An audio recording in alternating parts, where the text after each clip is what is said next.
Allez, salut les gars, voilà. C'est toujours moi, les Amos Pita, et là, vous êtes sur la chaîne de Monsieur le Russe 225. Voilà, donc, j'ai fait cette petite vidéo là, parce qu'il y a un peu longtemps que j'ai fait des vidéos. Ça fait au moins 2 mois que je n'ai pas encore fait une vidéo, et j'ai reçu assez de questions. Donc, je vais donner un peu mon avis en ce qui concerne la bourse de Russie. Parce que si vous avez bien remarqué, actuellement la bourse de Russie a pris fin. Voilà, en tout cas pour plusieurs pays, c'est aujourd'hui la date limite. Et les gars, n'oubliez pas, avant de commencer à voir la vidéo, essayez de liker la vidéo. Essayez aussi de vous abonner à la chaîne YouTube, c'est assez important. Donc comme je disais, la bourse de la Russie va prendre fin aujourd'hui. Mais ça ne veut pas dire que pour tous les pays, c'est forcément aujourd'hui que ça prend fin. Parce qu'il y a des pays qui ont de l'exception, c'est-à-dire comme si je prends le Niger, vous allez voir que le Niger avait déjà reçu un préavis qui disait comme ça que au lieu de terminer le 15 comme tout le monde, le Niger va terminer le 31 décembre, vous voyez.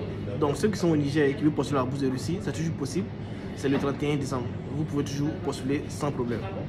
Voilà, donc c'est toujours les mêmes éléments. Et il y a ceux qui m'ont posé la question à savoir toujours est-ce qu'on doit faire le premier tour ou bien le second tour et tout. Ça, je vous avais déjà dit auparavant que ça va dépendre de votre gouvernement. Une fois que vous inscrivez déjà en ligne, vous devez retourner auprès du gouvernement ou bien avant de s'inscrire en ligne, vous voyez d'abord le gouvernement pour savoir si vous devez faire en une seule fois, c'est-à-dire mettre le premier tour et le second tour.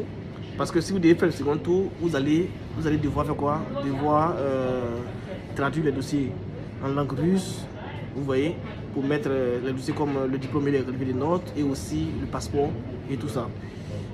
Donc, si vous voyez votre gouvernement et que votre gouvernement vous dit par exemple que c'est pas la peine de traduire ou bien c'est pas la peine de faire les 2 tours en même temps et que vous devez faire d'abord le premier tour avant de faire le second tour, voilà, après sélection du premier tour, c'est assez important. C'est en ce moment-là que vous allez mieux être situé. Voilà. Maintenant, la question qui se situait sur ceux qui me demandaient est-ce qu'on doit forcément traduire le certificat médical. Voilà, je l'ai déjà dit. Le certificat médical en termes de... Lorsque vous prenez par exemple un certificat médical, vous allez faire le test de tuberculose, vous allez faire aussi le test de sida et le test d'hépatite. Maintenant, pour ces 3 tests, il y a un document qui sort, je vais dire une fiche qui sort où tout est résumé dessus en ce qui concerne la santé de l'étudiant. C'est si vous voulez par exemple traduire des éléments, c'est ce document-là ou bien ce papier-là ou bien cette fiche-là que vous allez faire quoi? Vous allez traduire en langue russe. Mais si vous ne traduisez pas, ce n'est pas un problème. Comme je l'ai dit, ça c'est juste une vérification auprès de l'ambassade dans votre pays. Et lorsque vous allez, l'ambassade va vérifier et va donner l'accès à votre, ou bien l'approbation à votre candidature, c'est en ce moment-là que si vous êtes recruté pour une bourse, arrivé sur le territoire russe, vous allez répondre parce que les Russes ne laissent pas, même si vous faites combien de tests là-bas dans votre pays et que vous arrivez ici, les Russes vont toujours faire le test. Vous comprenez? Ils vont toujours vérifier si ce que vous avez déjà fait, c'est normal ou bien c'est juste ou bien voilà, ils vont toujours vérifier. Donc ça, c'est pas un problème. Ce que vous allez faire là-bas au pays, vous n'êtes pas obligé de traduire. Pourquoi? Parce que c'est au pays, c'est l'ambassade qui est là-bas qui vérifie. C'est pas ici directement. Vous voyez, voilà. Donc c'est un peu ça. Je vais essayer de voir encore les questions que vous avez posées et je vais aussi essayer de vous répondre.